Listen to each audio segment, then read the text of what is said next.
অবশেষে না ফেরার দেশে চলে গেলেন বাংলাদেশের সাবেক প্রধানমন্ত্রী এবং BNP chairperson Begum Khaleda Zia.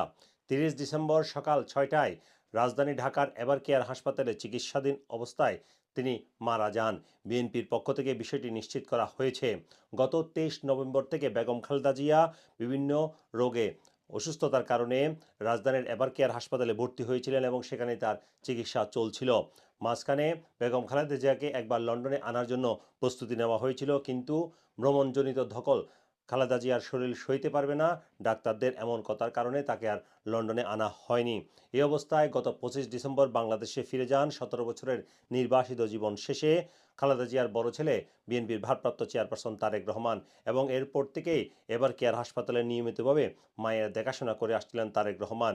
29 December রাতের বেলাও তারেক রহমান এবার কেয়ার হাসপাতালে গিয়েছিলেন মা খালেদা জিয়াকে দেখতে, এবং এরপর ডাক্তার জাহিদ হোসেন, যিনি খালেদা জিয়ার ব্যক্তিগত চিকিৎসক, তিনি সাংবাদিকদের ব্রিফ করে বলেছিলেন খালেদা জিয়া অত্যন্ত সংকটময় মুহূর্ত পার করছেন। এই অবস্থায় বাংলাদেশের কোটি কোটি মানুষ সহ সারা বিশ্বে ছড়িয়ে থাকা বাংলাদেশিরা প্রার্থনায় রেখেছিলেন খালেদা জিয়াকে। আশা করেছিলেন তিনি সুস্থ হয়ে আবারও হাল ধরবেন বাংলাদেশের, কিন্তু সেটি আর হয়ে ওঠেনি।